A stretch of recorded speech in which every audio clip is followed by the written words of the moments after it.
सब कुछ भगदड़ हुई, लाठीचार्ज हुआ, तो उस समय भी आप और आशुतोष नहीं थे। अब नड्डा के घर गए तो हमें तो 4 घंटा बिठा के रखा। एक तरह से इलीगल डिटेंशन था क्योंकि फ़ोन हमारा ज़ब्त कर लिया था शुरू में ही। तो हमें झांसे में डाला गया, झूठ बोला गया एंड अब हम लोग यहाँ पे सुनवाई कर रहे हैं। सरकार की सुनवाई होगी एंड सुनवाई में सरकार को यहाँ पे आना पड़ेगा। ज़्यादा कल हदें पार की गई हैं। बर्बरता की भी एक लिमिट होती है, लेकिन आप उस लिमिट के भी नीचे चले गए। आपने हमारे बच्चों को मारा है, सड़कों पे घसीटा है, सर फोड़े। Because police already lathi charge start किए थे और मैं नीचे हूँ। यहाँ पे आके पूरा स्टेज वैंडलाइज करके रेलिंग पे उठा के मारे हैं लोगों को, पब्लिक को फेंक के मारे हैं। कल मुझे आप बता पाएँ कि आप लोग जब जेपी नड्डा के पास मिलने गए, क्योंकि वो चीज़ें अभी भी क्लियर नहीं हुई कि क्या आपको हाउस अरेस्ट किया गया था, डिटेन किया गया था, और बाहर जो चीज़ें चल रही थी कि जब ये सब कुछ भगदड़ हुई, लाठीचार्ज हुआ, तो उस समय भी आप और आशुतोष नहीं थे। देखिए, पुलिस हम लोगों के पास 6:30 बजे सुबह आई एंड बोला कि सरकार बात करना चाह रही है, न्योता आया था। हम लोगों ने डे 1 से बोला था कि हम सरकार से बात करना चाह रहे हैं, वो नहीं हो रहा था। तो जब वो फाइनली आए तो हमारा दायित्व बनता है, हम लोगों ने ज़बान दी थी तो उस ज़बान को रखना भी होता। इससे हम लोगों ने बोला हम लोग बात करेंगे। पहले वो कोई भी मिनिस्टर, जूनियर मिनिस्टर दे रहे थे, हमने बोला नहीं, सीनियर मिनिस्टर होना चाहिए। तो फिर वो सब हो ही रहा था एंड क्राउड काफ़ी सारा आ गया था। चारों तरफ जनता मंदिर के पुलिस ने बैरिकेडिंग कर दी, तो बहुत सारे ग्रुप्स बन गए थे प्रोटेस्टर्स के। तो मैं और आशुतोष उन ग्रुप्स को कंट्रोल करने के लिए पार्लियामेंट स्ट्रीट पुलिस स्टेशन की तरफ गए। वहाँ पे 2 ग्रुप्स थे, इस साइड 2 और ग्रुप्स थे, सबको हम लोगों ने जाके एड्रेस किया। तो ऐसा नहीं है कि हम लोग नहीं थे, हम लोग वही काम कर रहे थे जो यहाँ से हो रहा था, लेकिन क्योंकि ग्रुप्स बढ़ गए थे तो हम लोग को वहाँ जाना पड़ता है। वहाँ पे थोड़ा सा क्राउड उत्तेजित हो रहा था, तो उनको कंट्रोल करना बहुत ज़रूरी था एंड हम लोग वही अटेम्प्ट कर रहे थे। फिर जब क्राउड बहुत उत्तेजित हुआ तो पुलिस वाले ने बुलाया, डीसीपी ने, उन्होंने बोला कि जेपी नड्डा मिलेंगे। तो हमने भी सोचा कि क्राउड अगर इतना उत्तेजित हो रही है एंड हमारा जो लक्ष्य है धर्मेंद्र प्रधान का इस्तीफ़ा, अगर वो बातचीत करके हल हो जाती है तो हमें वो करना चाहिए। वो सबसे टॉप मोस्ट प्रायोरिटी था हमारा। क्योंकि मैं और सौरभ कल 9 बजे से लेके 12 बजे तक पीछे की जितने भी रोड्स हैं, संसद मार्ग पे लोग मौजूद थे, पटेल चौक के आसपास लोग मौजूद थे, ये टॉलस्टॉय रोड पे लोग मौजूद थे, और वहाँ पे जंतर मंतर जितनी भीड़ थी और वहाँ पे कोई भी मौजूद नहीं था। तो मैं और सौरभ जाके ट्रक्स पर खड़े हो के लोगों से बात कर रहे थे, उनको शांत करा रहे थे, उनको बिठा रहे थे। 12 बजे के आसपास हमें बताया गया कि जेपी नड्डा हमसे मिलना चाहते हैं। उसके बाद हम लोग जेपी नड्डा के घर पे गए। 11:50 का आप देख सकते हैं, सौरभ दास का ट्वीट भी है इस बारे में। 12 से 2 बजे तक हमें बिठाया गया, हमारे फ़ोन्स बाहर कॉन्फिस्केट किए गए। हमें फ़ोन अंदर नहीं ले जाने दिया गया, हमें बाहर भी नहीं ले जाने दिया जाता। बहुत देर हमने इस बारे में बात की। 1:30 बजे मैं और सौरभ ऑलमोस्ट मान चुके थे कि हमें हाउस अरेस्ट कर लिया गया है। हमें बाहर की इन्फॉर्मेशन नहीं मिल रही थी। मेरे फ़ोन में मैंने देखा लगभग 50 मिस कॉल्स थे उस डायरेक्शन में। 2 बजे के अराउंड जब मैंने और सौरभ ने इनको ये बोला कि या तो आप हमें ऑफिशियली अरेस्ट कीजिए या फिर हम बाहर जा रहे, तब जाके जेपी नड्डा से हमारी मुलाकात हुई। 2:15 के आसपास हमारी मुलाकात हुई। 2:30 बजे तक मुलाकात चली। मुलाकात ख़त्म होने के बाद हमने सबसे पहले जाके अपने फ़ोन्स लिए, जो भी हमारे मैसेजेस, मीडिया को कम्युनिकेशन करना था वो किया। उसके बाद उन्होंने बोला कि आपने जो डिमांड्स दी हैं वो रिटर्न में दीजिए, तब तक मैं इंटरनली बात करता हूँ। वो बात करते करते 4 बजे तक हमने फाइनली सेकंड राउंड पे उनको रिटर्न डिमांड्स दी। सेम चीज़ डिस्कशन हुआ, उन्होंने बोला कि हम सीनियर लीडरशिप से बात करें। 4 बजे हुआ है और 4:15 बजे हम लोग वापस जंतर मंतर आ गए। बीच में 4 घंटे, और ये हम पूरी ऑनेस्टी से मानते हैं कि कल we were cheated by J P Nadda and BJP. It was a deliberate attempt to break the team, हमारी टीम को अलग अलग करने के लिए, डिवाइड करने के लिए, ताकि यहाँ पर आके हम क्राउड मैनेज ना कर पाएँ, इसलिए किया गया। और ये हमारी चूक भी है, हम इसको पूरी ऑनेस्टी से मानते हैं कि हमारी चूक हुई कि हम इनके बहकावे में आए। अब नहीं आएंगे। सरकार को बात करनी है तो सरकार यहाँ आकर हमसे बात करेगी। मतलब आपको बुलाने के बाद भी आप दोनों लोग को सरकार की तरफ से कोई मिल नहीं रहा था? कोई नहीं मिल रहा था। 2 बजे तक तो हम ये मान गए थे कि हमें हाउस अरेस्ट कर लिया गया है। This is a conspiracy against us. 2 बजे जाके वो मिले, उसके बाद फाइनली 4 बजे हम लोग वहाँ से निकले। 4 बजे के बाद सरकार की तरफ से कोई कम्युनिकेशन नहीं। ठीक है। आज विपक्ष को हिंसक तरीके से जब वो प्रदर्शन कर रहे थे तो उन्हें डिटेन किया गया, उन पर भी लाठीचार्ज किया गया। क्या सीजेपी के स्पोक पर्सन की तरफ से, सीजेपी की तरफ से उनके लिए भी सॉलिडारिटी है? हमने तो अभी, मैंने थोड़ी देर पहले मैं पीछे बात करके आ रहा था लोगों से, हमने बहुत क्लियरली बोला है, anyone who is fighting for the youth of this country, we stand with them. उनके साथ अगर आप ब्रुटैलिटी कर रहे हैं, it is unacceptable. We demand immediate release of all the people, politicians, non-politicians who are fighting for the cause to be released immediately. आप लोग भी कल ट्रक में थे जब सब कुछ लाठीचार्ज हुआ और ट्रक पे भी हमला हुआ, यहाँ तो क्या हुआ था एग्जैक्टली? हम लोग ट्रक में थे, मार्च आगे जा रहा था और दोनों साइड से क्राउड पैक्ड था. पुलिस ने क्या किया कि उन्होंने दोनों साइड से, इधर से भी पीछे से और उधर से भी पीछे से लाठीचार्ज करना शुरू किया. देन वो आगे आते हुए बैरिकेड के एंड जो भी ट्रक के आसपास थे वैन के, दे स्टार्टेड लाठी चार्जिंग.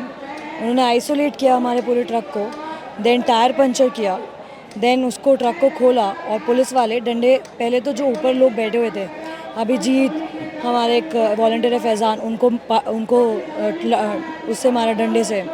फिर अंदर घुसे and these were male policeman जो घुस रहे थे वैन के अंदर और मेजॉरिटी विमेन थी अंदर. वो घुसे, उन्होंने डंडे पटक पटक के मारे. उन्होंने ट्राई किया कि गीतांजलि मैम को भी बाल से खींचा. It was chaotic, it was horrible, it was incredibly brutal, and there were no police women who were entering the van. It was all men that who were doing it. Afreen, ये सब कुछ जो हुआ एक लड़की के नज़रिए से आप कैसे देख रही हैं, और आपके साथ अगर कोई एक्सपीरियंस हुआ हो तो आप वो बताएं. तो हम लोग जब ट्रक में थे ऑलमोस्ट 1-2 आवर्स तक तो मैं थी उधर. I could hear Abhijeet telling लड़कियों पे लाठीचार्ज मत करो. And then I had to get on because our network was jammed as you know, और हमको कहीं जाके वीडियोस अपलोड करना था और पता भी नहीं कि ये लाइव जा रहा है या पता हो रहा है कि पुलिस हमारे साथ क्या कर रही है. तो when I just got down I could just hear people screaming because police already lathi charge start किए थे और मैं नीचे हूँ. हम 3 लोग उतरे और पुलिस, हम लोग भाग रहे हैं and because of the crowd I couldn't move front end the police came and just gave one. मुझे भी मार पड़ी, आपको भी लाठी लगी? हाँ, सबको. उधर वैन के अंदर तो पुलिस आके तो मारी. जब मैं नीचे उतरी मुझे इधर लेफ्ट साइड मारा. मेरा एक वॉलंटियर आके बोला कि ये मैम है, मैं लेके जा रहा हूँ बोल के ऐसे तैसे करके इधर लेके आए. मैं स्टेज के पास आई, स्टेज ठीक ठाक था, सारे लोग ऑलरेडी स्पीच दे रहे थे because they didn't wanted the energy to go down, they were engaging. और जैसे ही सुधीर सांगवान हमारी टीम से अनाउंस किए कि अभिजीत को ऐसे पुलिस ने हमला किया एंड डिटेन किए, सो पुलिस स्टार्टेड कमिंग कि ऑलरेडी वहाँ के लोग इधर आए, सीजेपी के लोग बोल के पुलिस स्टार्टेड कमिंग फ्रंट.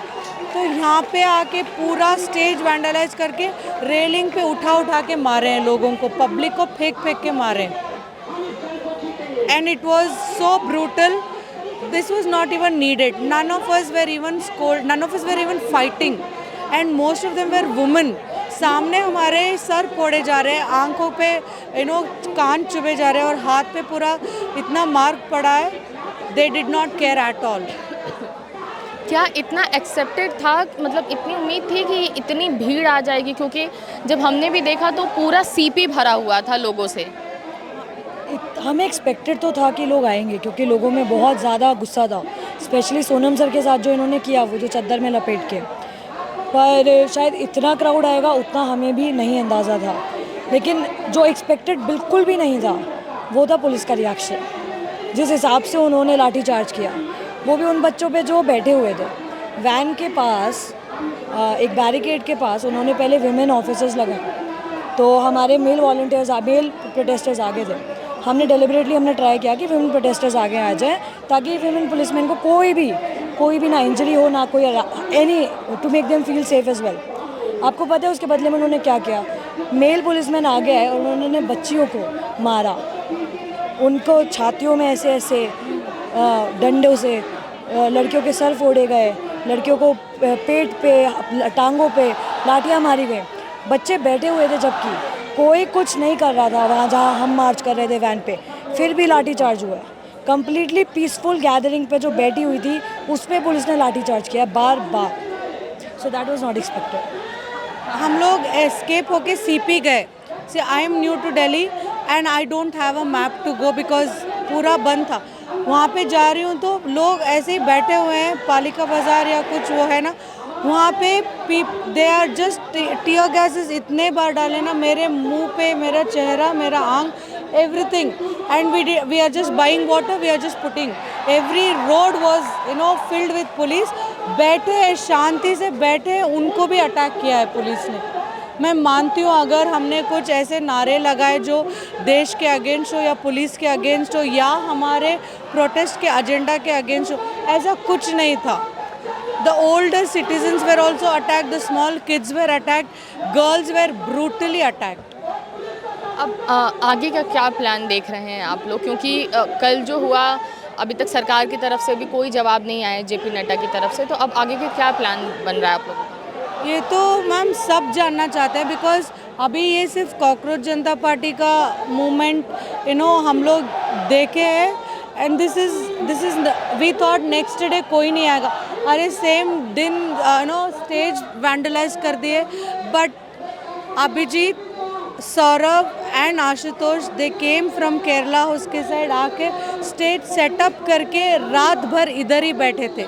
और हमारी वैन में रेखा जी भी थी, जो लेडी वहाँ पे स्ट्रगल करके इधर भी आके रात भर बैठी थी. एंड वी नो कि police can come and again disturb us, and they did it. Next day morning again they came at 7 o'clock and they detain public here. Ratna, आप लोग ट्रक में थे तो उस टाइम पे क्या हुआ, क्योंकि वो वीडियो भी वायरल हो रहा है, साथ में जो वो पुलिस वाले था जिसने थप्पड़ मारा लड़की को, उसने भी जो वहाँ पे अग्रेसिव मोड दिखाया वो भी वायरल हो रहा है, तो क्या हुआ एग्जैक्टली?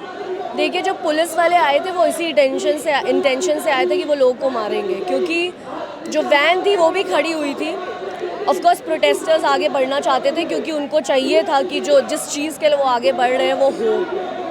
पूरे टाइम अभिजीत माइक से ये बोल रहा था कि हम पीसफुली करना चाहते हैं, आप प्लीज़ बैरिकेड हटा दीजिए, हमें पीसफुली करना है. एंड वैन रखने का बस एक मकसद था कि सोनम सर की वाइफ भी थी एंड ये सब भी थे. आपको पता है जब भीड़ में लोग आते हो कैसे घेर लेते हैं, तो हमें नहीं चाहिए था कुछ झपट वपट हो, इस वजह से हमने वैन किया था. ये भी नहीं था कि वैन का ये भी इंटेंशन था कि वैन आगे चलेगी, बट लोग खुद ही आगे आ गए. तो ये सारी चीज़ें हमने प्लानिंग करी थी, लेकिन वो एंड मोमेंट पे नहीं हो पाया. और जो वैन है उसको पहले तो ड्राइवर भाग गया रोक के, उसको पुलिस लेके चली गई. उसके बाद हमारा एक वॉलंटियर है वो उस पर चढ़ा, क्योंकि लोग ऐसे हो गए थे आगे बढ़ो आगे बढ़ो. वो चढ़ा, उसने वो तोड़ा पूरा जो भी उनका सिस्टम होता है, हैंडल का लिया उसने, एंड लोग धक्का मार के हल्के हल्के आगे बढ़ाए थे. फिर एक वो पुलिस का पूरा झुंड आया, वो संदीप लांबा के साथ, वो पूरा आके घेर लिया उसको सामने से. एंड वो धमकी से एकदम अभिजीत को सबको बोलने लगे नीचे उतर के आ, नीचे उतर के आ, यहाँ आके बात कर, ये कर. और मतलब पूरा ऐसा माहौल, अपने उनकी शक्ल भी आप देखेंगी तो वो बहुत ही गुस्से में दिख रहे थे. उसके बाद उन्होंने पहले वहाँ पे जैसे ही प्रोटेस्ट शुरू हुआ है, आगे के जो लोग चल रहे थे उनको मारना शुरू किया, लड़कियों को भी नहीं छोड़ा है. एंड उन्होंने अपनी एक पुलिस ऑफिसर को आगे कर दिया था जो ये सब कर रही थी लड़कियों के साथ, मारा. फिर लोग बैठ जा रहे थे, फिर लोग उठ के चलना शुरू कर रहे थे कि पीसफुल मार्च है, फिर वो मारने खदेड़ने आ जा रहे थे. ये थोड़ी देर तक चला. फिर एक इंटरेक्शन हुआ अभिजीत और उनका जो संदीप लांबा है. तो अभिजीत ने उनसे बोला कि आप हमें पीसफुल मार्च करने दो. उन्होंने बोला माइक दो. उसने माइक दिया. उन्होंने पूरा ऐसे गुस्से में माइक नीचे खींचा कि ऐसा लग रहा था अभिजीत को ही नीचे खींच लेंगे, वो इतने गुस्से में थे. एंड फिर बोलने लगे नीचे आ नीचे आ. फिर उसमें बस हुए कुछ 1-2 मिनट हुए होंगे, पीछे से उन्होंने कॉल करा, जितने उनके थे लाठी चार्ज वाले, जितने पुलिस इंस्पेक्टर्स थे वहाँ पे, वो आए और उन्होंने लोगों को मारना. उन्होंने कुछ नहीं देखा कौन कहाँ बैठा है. आगे लड़कियाँ लीड कर रही थी उनके साथ. मतलब आप जान रही हैं कि कितने यंग जनरेशन है सारा ये. ऑफ कोर्स मार्च के टाइम पे मुझे बुज़ुर्ग लोग काफ़ी कम दिखे, यंग जनरेशन ही आगे था. सबको उन्होंने मारा. और उसी टाइम पे वो लड़की जो आईसीयू में भी एडमिटेड है, उसके साथ भी वो चीज़ हुई है. वो वहीं पे गिरी थी, उसके ऊपर लोग चढ़ के गए थे, फिर उसको एडमिट करना पड़ा. अभी वो क्रिटिकल कंडीशन में है. उसके बाद लांबा जी ने डायरेक्शन दिया कि वैन को जो ट्रक है उसको आप पूरा तोड़ फोड़ करो. एंड पुलिस वाले ने आके, उसने देखा मैं अंदर बैठी हुई हूँ, ड्राइवर जो सीट पे है उस पर भी कोई बैठा हुआ, उसने कांच तोड़ने शुरू करे, बगल से शीशा तोड़ा और ड्राइवर को निकाला, उसको पीटा. तब तक मैं नीचे उतरी क्योंकि मेरे ऊपर कांच पूरा गिराया था. एंड मुझे समझ में नहीं आया कि अभी मुझे इसमें बैठना चाहिए या उतरना चाहिए, तो मैं उतरी. पुलिस वाला मारने के लिए आया. एक वॉलंटियर, क्योंकि ट्रक पे बहुत सारे वॉलंटियर्स भी खड़े थे, वो मुझे पकड़ा, उसने मुझे गार्ड करा, उसके ऊपर डंडा लगा और वो मुझे बस निकालते हुए ले आया. उसने बोला अभी इस टाइम पे आप थोड़ा अभी दूर रहो, क्योंकि मैं वापस जाने का ट्राई कर रही थी. और उसने बोला अभी इस टाइम पे बहुत ज़्यादा वो ऐसे दिखा रहे हैं कि वो किसी को भी मारेंगे, कुछ भी है। और ये भी था कि यहाँ पे पूरे जैमर्स लगे हुए थे, किसी के पास कोई इन्फॉर्मेशन नहीं थी कि जहाँ पे हो क्या रहा है। तो आइडिया ये भी था कि जब मैं आई हूँ तो मुझे लगा मैं थोड़ा दूर निकल के अब जो भी चीज़ें चल रही हैं उसके बारे में भी करूँ। तो अगर आपने देखा होगा मैंने बहुत सारी चीज़ों के बारे में कल इन्फॉर्मेशन प्रोवाइड करी थी। ये सारी चीज़ें हुई हैं, उसके बाद वो बस पे चढ़े हैं, पुलिस वाले ऊपर चढ़े प्रकाश राज जी को मारने के लिए।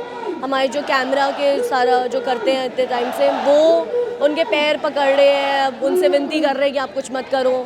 वो ऊपर चढ़ के आए हैं लांबा जी, वो गीतांजलि जी को खींच के ले गए, उनके बाल खींचे, ऐसा पता चला है लिटरली। फिर जो SFI की आयशी हैं वो आगे आई, हमारी जो और स्पोक्स पर्सन है वैष्णवी थी, उसमें आफरीन थी, ये सब लोग आगे आए हैं। फिर जब वो विमेन वाला एक चेन बना है तब वो उन्होंने कुछ नहीं करा। जब बोला गया ये सोनम सर की वाइफ है, ये सब हम लोग कुछ भी नहीं कर रहे, हम बात कर रहे हैं, क्योंकि हमें ऐसे बात करनी पड़ी पुलिस वालों से कि हम उनकी सुनने वाले हैं, वरना वो अटैक करते। तो सबने वहाँ पे यही बोला कि हम बात करते हैं, इनसे बात करते हैं, काम डाउन करते हैं। वो फिर नीचे उतरे, फिर उन्होंने शायद दीपके को भी मारा वारा उसमें, थोड़ा सा उसको जो भी कुछ लगा। तो ये सब चीज़ उन्होंने वैन में करी, लेकिन नीचे जो लोग थे, प्रोटेस्टर्स थे, उनको उन्होंने बिल्कुल नहीं छोड़ा। उन्होंने सबको मारा है। लोगों की चप्पलें आप देख सकते हैं यहाँ पे जो रही हैं, और जिस तरह से टीयर गैस से लेकर, और ये चला है बहुत देर तक, CP तक टीयर गैस का इफेक्ट था। मीडिया वालों तक को नहीं छोड़ा है उन्होंने, कार्ड दिखाने के बाद भी मीडिया वालों को मारा है। तो जिस तरह से दिल्ली पुलिस ने कल अपनी हैवानियत दिखाई है, उससे यही समझ में आता है कि हम यहाँ प्रोटेक्शन के लिए वो लगे हुए थे 1 महीने से, बट अब लग रहा है कि शायद वो प्लानिंग कर रहे थे कि कैसे यहाँ से लोगों को खदेड़ेंगे। आप लोगों की उम्मीद थी कि इतने लोग यहाँ पर पहुँच जाएंगे? नहीं, बिल्कुल भी नहीं थी। हमें था कि लोग आएंगे, एंड जैसे पहले जो हम प्रोटेस्ट कर रहे थे हर जो पहला दिन था वैसे आएंगे, या थोड़े और ज़्यादा हो जाएंगे, बट इतने आ जाएंगे कि वो एक दिन पहले से आके पूरा मेट्रो के पास से सब सोए हुए थे, सुबह पूरा CP तक उन्होंने लोग ही लोग भरे हुए थे। ये हमें बिल्कुल उम्मीद नहीं थी।